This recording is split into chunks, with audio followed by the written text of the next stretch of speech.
இன்னைக்கு பாருங்க, ஒரு வீடியோ போட்டிருக்காரு. வீடியோல முதல்ல எந்த அளவுக்கு பிரதமரை பேசுறாருன்னா, உங்களுக்கு கடைசி வார்னிங் கொடுக்கிறோம் அப்படின்னு. பிரதமருக்கு கடைசி வார்னிங் கொடுக்கிறாங்களாமா. யாருங்க? தமிழ்நாட்டுடைய முதலமைச்சர் கடைசி வார்னிங். கடைசி வார்னிங் நம்ம கேட்கல அப்படின்னா இவர் என்ன பண்ணுவாருன்னு உங்களுக்கு தெரியும், எனக்கு தெரியும். அருமை சொந்தங்களே, இன்னைக்கு கோபாலபுரத்தினுடைய மொத்த குடும்பமும் நிறைய அமைச்சர்களும் எந்த நேரம் வேண்டுமானாலும் சிறைக்கு போகலாம். ஆனா முதலமைச்சர் அவர்களே, அதே வார்னிங் திரும்ப நான் சொல்றேன். உங்களுடைய தங்கை கனிமொழி அவர்கள் எந்த வழக்கில் இருந்தும் விடுவிக்கப்படல, பெயில்ல வெளியிருக்காங்க. ஆராசா அவர்கள் எந்த வழக்கிலிருந்து விடுவிக்கப்படல, பெயில்ல வெளியிருக்கார். செந்தில் பாலாஜி அவர்கள் எந்த வழக்கிலிருந்து விடுவிக்கப்படல, பெயில்ல வெளியிருக்காங்க. 35 அமைச்சர்கள் 13 அமைச்சர்கள் சொத்து குவிப்பு வழக்குல பெயில்ல வெளியிருக்கிறாங்க. ஏன் உங்க மேலேயே 2 சிபிஐ கேஸ் இருக்கு, அதையும் மறந்துடாதீங்க.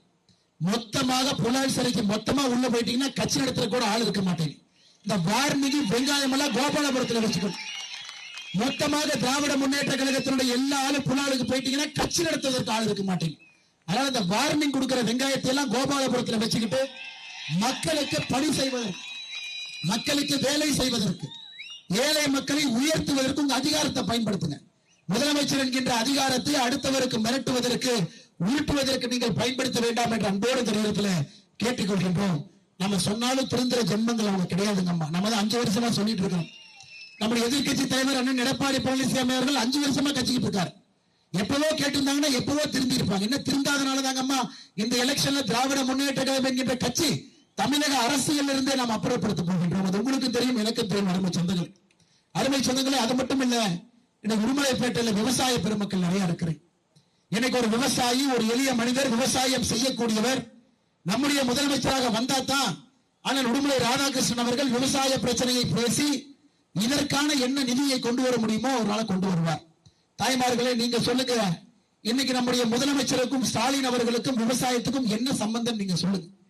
2021 பொங்கல் வச்சார். எப்படிங்க பொங்கல் வச்சார்? பஞ்சை வைத்து பொங்கல் வச்சார். 2023 தான் முதலாக விறகடுப்பு வச்சு ஒரு பொங்கல் வச்சார். அது ஒரு போட்டோ போடுறதுக்காக பொங்கல்.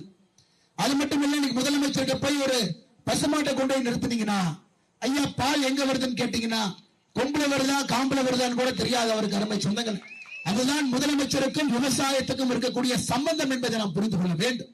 அதனால இந்த பகுதி முழுவதுமே விவசாய பகுதி. விவசாய பகுதியில் இன்னைக்கு பாருங்க, நம்முடைய மத்திய அரசு கொப்பரைக்கு மட்டுமே குறைந்தபட்ச ஆதரவு விலை 2014 ஆட்சிக்கு வந்த பொழுது 1 கிலோக்கு 52 ரூபாய் இருந்ததுங்க.